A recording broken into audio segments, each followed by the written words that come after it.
When watching anime, especially shonen, sometimes you'll run into one character in particular who tends to stand out over the rest. And out of this unique relationship, this one character is then given the title rival to kind of identify how important this character is going to be. However, what makes a good rival isn't necessarily as black and white as you may think. There's tons of different ways you can do it. At the base level, you can just have a character who pushes the main character to their limits. You can have a rivalry of two characters with different ideologies. In this cases, they're usually the exact opposite of each other in a way. Or you can have a rival that the main character somewhat idolizes, as it can be used as a goal to show their growth. I mean, it's also possible to have all three in one character. Hello everyone, I'm Mike the Warrior, and today I want to try another type of new video as we look at the Rivals of Dan Kuso, as he does technically have quite a few. Now, to make this a bit more of a lengthy video, I want to tackle it in a different way. Because we could just straight up say, well, we're counting the masked characters as they're usually seen as rivals. I guess what I mean to say is, just because Dan doesn't necessarily see someone as a rival, they could still see Dan as a rival. A one-sided rivalry, if that makes sense. So basically how I'm going to do this is I'm going to go down the list of the characters I believe to be identified as a possible rival to Dan, and then I'm going to jot them down on a little list, and I'll show you guys the full list at the very end, and you guys can make your own after that. Without further ado, let's get started. Shinji is the older brother of Akira, and he fights Dan in the first episode because Dan beat Akira, and the older brother basically wants to step up and show him who's boss. Shinji never won a single battle in the entire show. However, it was a good way to show off how much better Dan has gotten over the series, as he does get stomped as time goes on pretty badly. I was gonna say that it was a good way to display how the rules are done, but let's have that conversation for another day.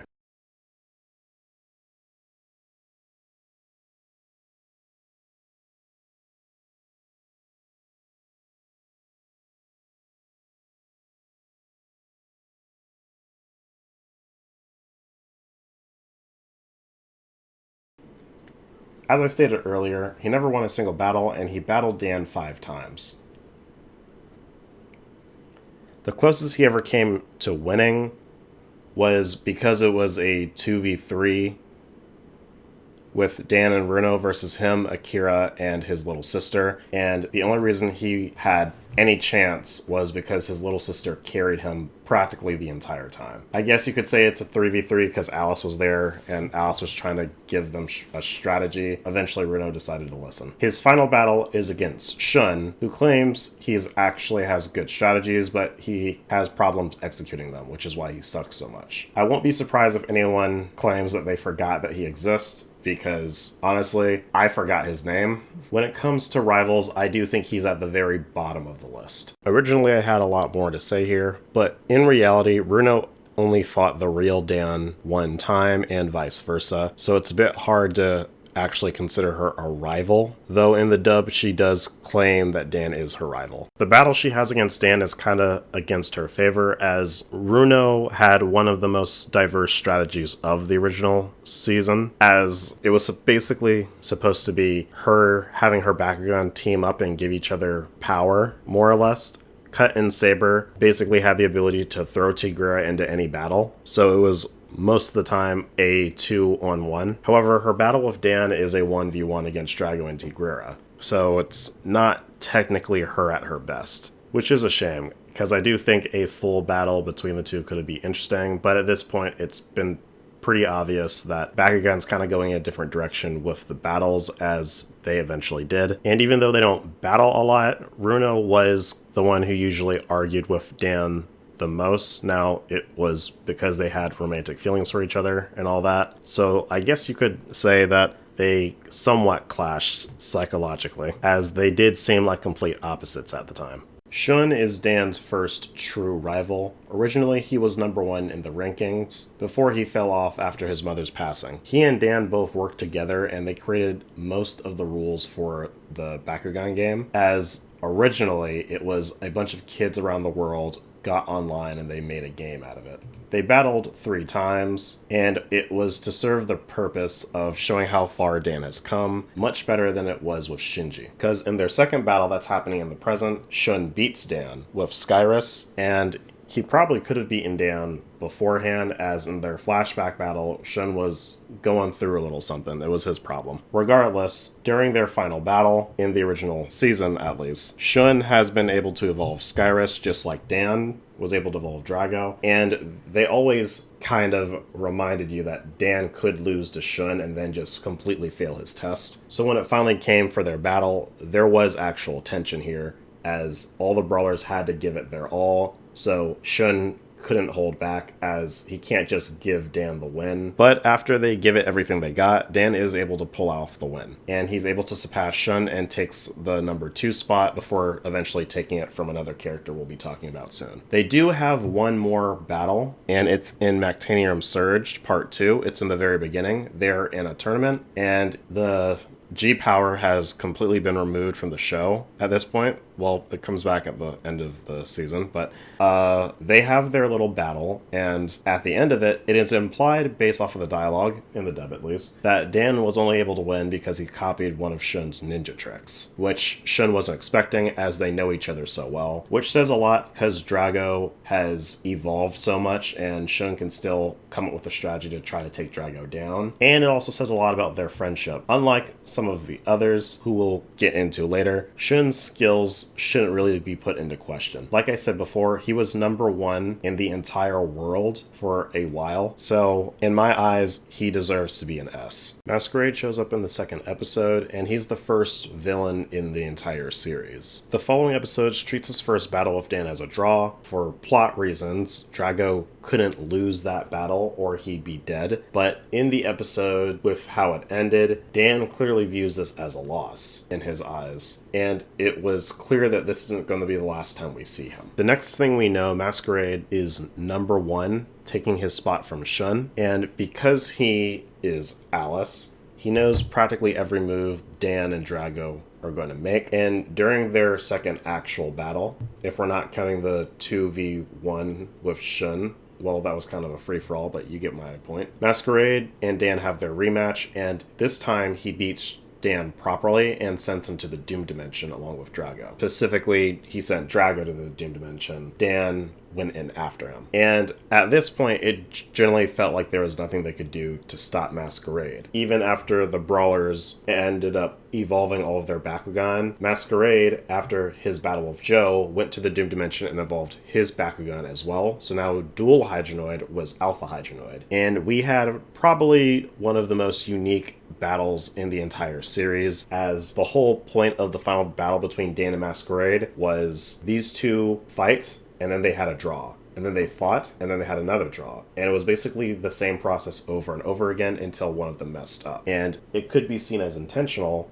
but I always interpreted it as Dan was just having fun with it, while Masquerade was getting more and more irritated, to the point where Dan actually was able to pull out the win. And when the battle was finally said and done, Masquerade admitted he had fun with it. And what I generally love about their rivalry is how it ended. Yes, their final battle was great. Yes, Masquerade admitted that he had fun, but his final battle ever in the entire verse was a team up with Dan before he finally passes the torch to Alice, his other half. Just like Shun, Masquerade's skills shouldn't really be put into question, and he clearly did push Dan and the Brawlers to their breaking point multiple times, as he was always one step ahead of them in a battle and in terms of the plot, because, well, he was there the entire time, they just didn't know it. And I could go on about what made Masquerade so great, but I'm just going to repeat myself and say he goes into S, and we'll just call it a day. In a good and bad way, Spectra is the exact opposite of Masquerade. He has his own goals, which Masquerade technically didn't have. He was doing everything for Naga. There's other examples that I'll get to in a moment, but regarding Dan, Spectra wanted to create the ultimate Bakugan. Dan had Drago.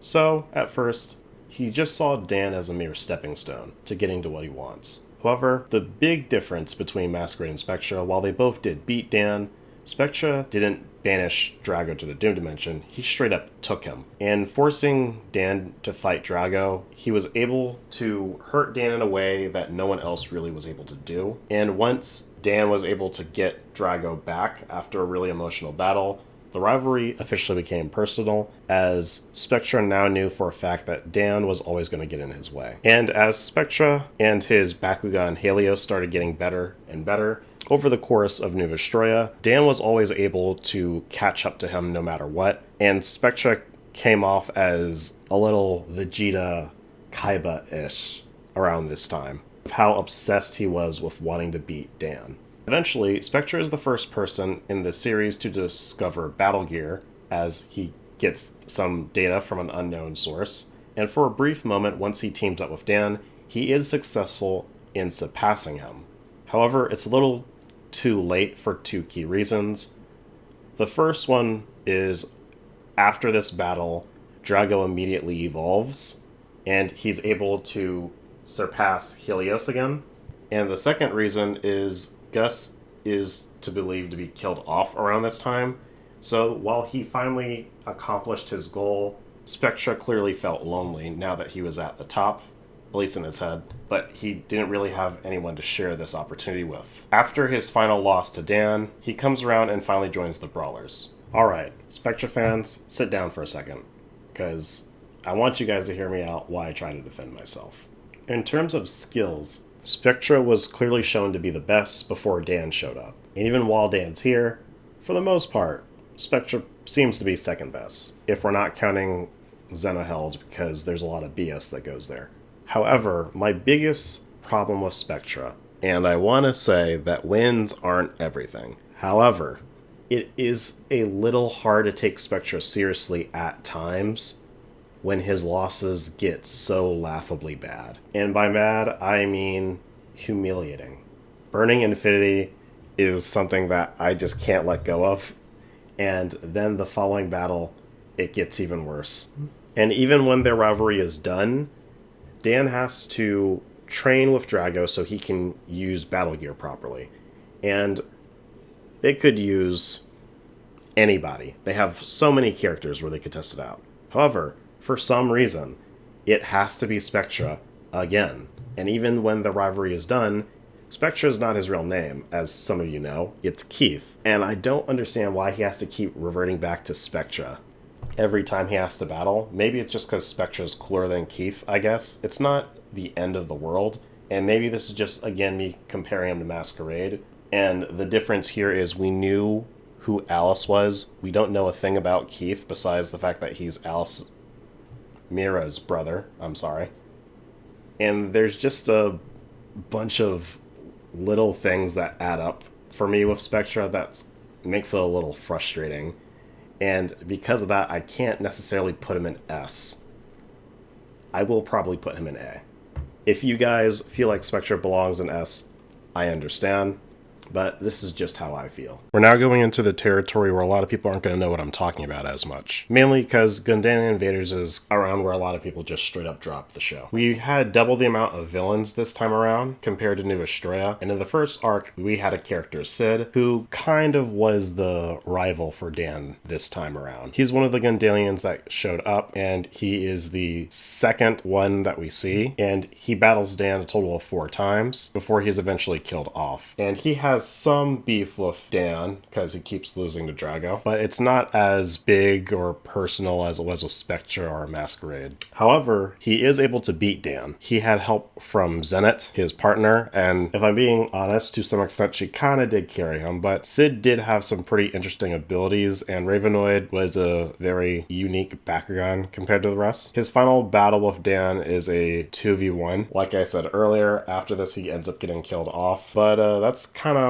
really all we can say about Sid and Dan here. He could go to B, maybe C. He's not terrible, but he's not really that great either. Next we have Ren, who could be considered a rival, but if we're being honest, he's a bit more of Marucho's rival than Dan. These two fought twice, and their rivalry basically comes down to 2 friends who are forced to fight each other. The first time, Ren was tricking Dan, and we had this new Bakugan, Lionholt, who has this mysterious power very similar to Drago. And the second time, now that Ren's betrayal has been known to us, these two fight again. This time, Sid teams up with Ren. They still end up losing, unfortunately. And I do have to say, this one could have been real interesting if they played up the fact that, well, both Lionholt and Drago have this mysterious ultimate power inside of them, as we don't really ever really get to do this again. And till maybe Mactanium Surge Part 1, but not really. In terms of his battle skills, Rin unfortunately is nerfed, as he didn't know how to use his forbidden power at all until the very ending, and that kind of sucks because you can tell Rin knows what he's doing, but something's always holding him back, which is a real shame. I might do a video covering him later, but only time will tell. For now, in terms of character, I think Rin's actually one of the better Bakugan characters overall, but as a rival, I think he might have to go to C. It's a little weird putting the main villain here, but I think he kind of checks the boxes. I'm counting Primordius and Magmal as the same character, but let's try to breeze through this one real quick. Primordius is the final boss of Mactanium Surge Part 1 as well in Gundalian Invaders. Originally, he just wanted the Sacred Orb, and Dan was in his way. So that's where everything started at first. However, as time went on, it turns out that Drago and Darak are two halves of the original Dragonoid, and their fates are kind of linked. It's a little weird and honestly kind of confusing. And eventually, Primordius and Dan were also linked once he becomes Magmal. And when that whole storyline is introduced and somewhat fleshed out, it kind of seems more like Primordius Magmal is like Dan's weird arch-nemesis in a weird way. In terms of his skills as a battler, well, he was the final boss for 2 separate seasons, if that says anything. And both times, it seemed like he was unstoppable for a while, because even after Drago evolved again, Primordius was still able to keep up with Dan, and even after Dan beat him then, well, Darak could just evolve as well. And even though Darak did lose the final battle of Gundalian Invaders, he came back even stronger, thanks to some plot stuff I don't really want to get into right now. And as much as I want to give Mactanium Surge flack every now and then, I do think that the final battle of Part 1 of Mactanium Surge is one of the better ones. Specifically, the final fight between these two was great all around. His actions did also push Dan's character quite a bit, as it almost broke up the battle brawlers. So he could go to S, but part of me wants to put him in A. This is also some personal bias because he is my favorite Bakugan villain. The real rival of Mactanium Surge Part 1 was Anubis. He's basically supposed to be the new Spectra. At first, it looked like he only wanted to fight Dan while he was undercover because that's what Magmal wants. However, as time goes on, it's pretty clear that he just wants to prove he's better than Dan, and fighting Dan is all he cares about. Even when his partner, Solon, gets killed, he doesn't seem to care whatsoever, and he's just happy that now no one can get his way from fighting Drago and Dan. Anubis' skills are pretty questionable, as Mactanium Surge had the weird idea of only having 3 villains for Part 1 and technically 1 villain for Part 2. So Anubis loses quite often. He does beat Dan, but that's basically because some plot shenanigans about Drago not being able to control his power and Magmal kind of manipulating them with these constant headaches. And he also doesn't have an actual partner Bakugan. Well, he has this Bakugan that's basically a Cerberus. It's Heridian, but he ends up giving it away later, which is a bit of a shame because I thought it looked pretty cool. The one thing Anubis has over everyone else on this list is how the battle ends, and also their rivalry is a little sad. They actually don't get to finish their fight. When it looks like they're really getting into the battle, Magmal shows up and kills Anubis and takes back the power he gave him, and both are left very unsatisfied because they couldn't even finish their fight, and that was the whole point of why Anubis was doing this in the first place. I guess Anubis can go and C, maybe B. I'll think about it and get back to this when I'm done. Last but not least, we have Guz, and this is a interesting pick.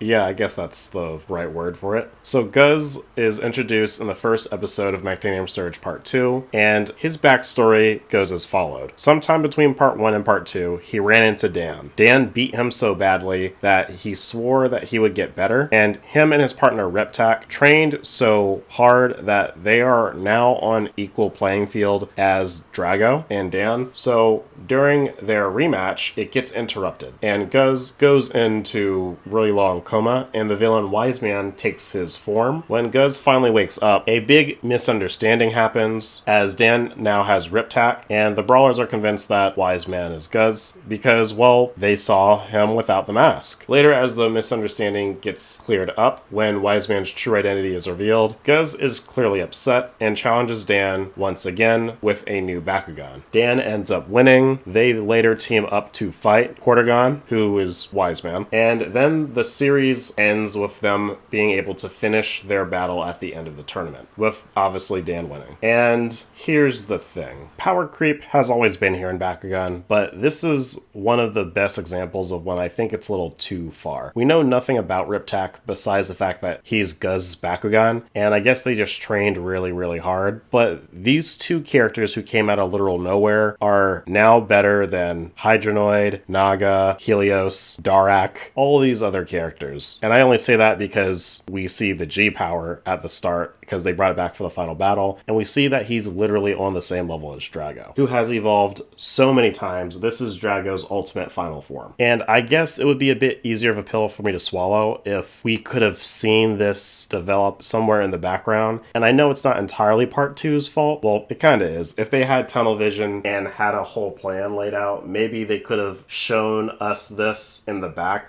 Like, oh, instead of Dan fighting some randoms in Part 1 of Maniactarium Surge's first episode, show us him fighting Guz. So that way we just have it in the back of our mind that there's this character who's getting better and better in the background. Who knows? My point being is I want to like Guz a lot more than I actually do, because I do think the story overall is pretty okay. But if we got to see this rivalry fleshed out and developed, it definitely could have been a lot more interesting than us just being told how good Gus is. Because him just beating Marucho doesn't really hold the weight that it thinks it does, as Marucho has lost a ton of people. It's one of those scenarios where it's like, well, Marucho lost. It doesn't have the weight that it did, like when Klaus beat Marucho. With that, I'm going to go ahead and call it a day. I'll leave the tier list down below for you guys to do yourselves, and I might as well address two characters that I dropped. The first one being Ace, as he was introduced almost as if he was going to be the new rival, but that just didn't happen, as they only battled once. It was a tie, and they introduced the idea of them settling it, but that just doesn't happen. And the other one would be Wise Man, but he fought everyone with the same amount of interests, I guess. With the fact that he's Cordogon, the rivalry, if there is one, would be more towards Drago than Dan. And